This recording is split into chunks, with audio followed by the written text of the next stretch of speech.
Welcome back to God is Alive. My name is Serena, and here I speak all about what it truly means to have a personal relationship with God.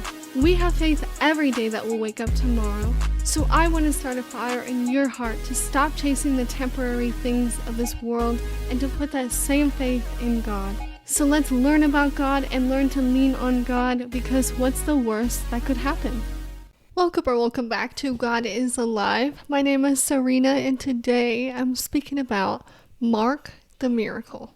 One of the easiest things I think we can do in our walk with God is forget.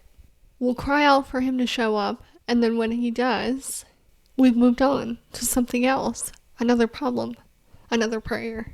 It's almost like we'll beg God for breakthrough, and then when he gives it to us, we barely stop and sit in it. We're already on to the next thing. We'll pray these desperate prayers for breakthrough, and then the second it happens, we're on to the next problem. And we never stop to truly mark what God has done for us. And if we continue to do this, then we might even start treating God's victories like coincidences. Because sometimes we can't see entirely what he's doing behind the scenes. We don't know what part he truly had in it. But if we prayed something in the past and we no longer have to pray that prayer anymore and we've gone through it, then we have a reason to mark that miracle. And what I mean by that is Joshua chapter 4 verses 1 through 7. So you know how Moses parted the Red Sea? Well, in this story, this is when Joshua and the Israelites were crossing the Jordan River, and God stopped the water the second they took a step in the river. They had to have faith. They had to take the step into the river, and when they did, he stopped the water, and they were able to walk through the river on dry land. And I thought this story was really cool because as they start walking deeper and deeper through the river, and now they're at the center of the river, the stones are the biggest at the center of the river. And then as you approach the outskirts again, they're smaller.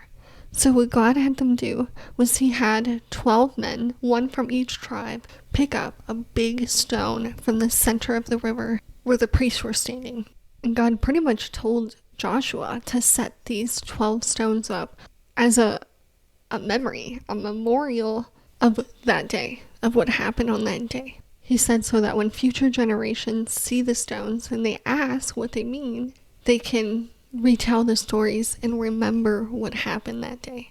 How they got to where they are was through crossing that river.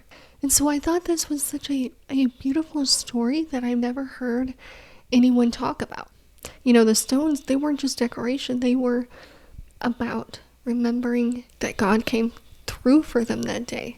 And I think it says a lot about God's character too. He knows how short our attention spans are, how quickly we forget things. And so many of us in the past have crossed our own river, and we didn't really relish in what he's done. We didn't take any stones. We didn't set up a little memorial or whatever you know what I'm saying.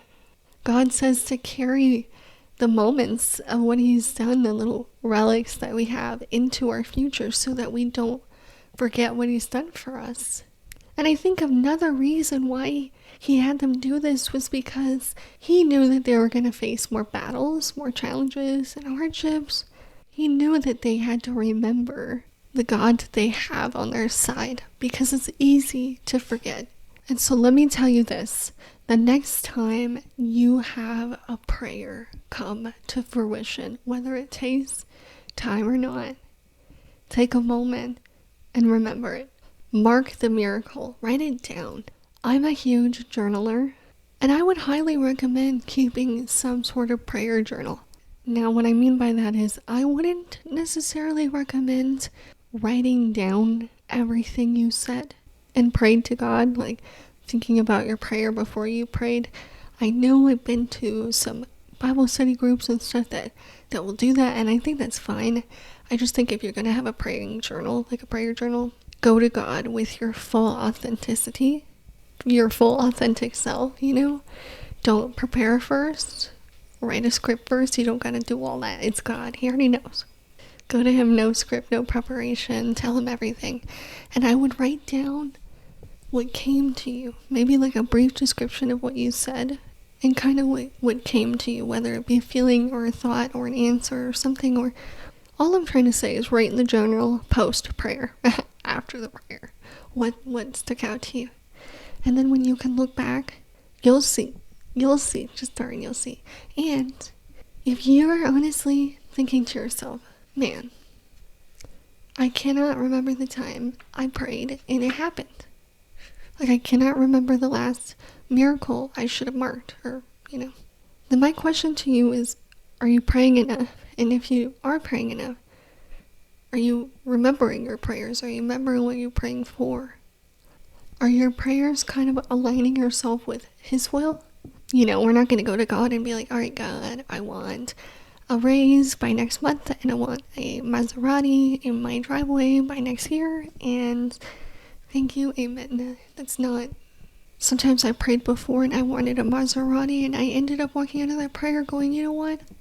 A BMW is not that bad. Or, I don't know cars. I'm sorry. So yeah, start a prayer journal. Better yet, start a Mark the Miracle journal. Have you ever heard that one? Probably not. And we're not marking the miracle so that we can cling to the past necessarily, but so that when we move forward and the fear starts to creep in, we can remember what He's done for us then, how He's faithful to us then, and how He'll be faithful to us now and in the future. So thank you so much for tuning in to the very end of today's podcast. Today's song of the day is Testify by NEEDTOBREATHE, and as always, I hope you have an amazing rest of your day, and I cannot wait to talk to you again next time.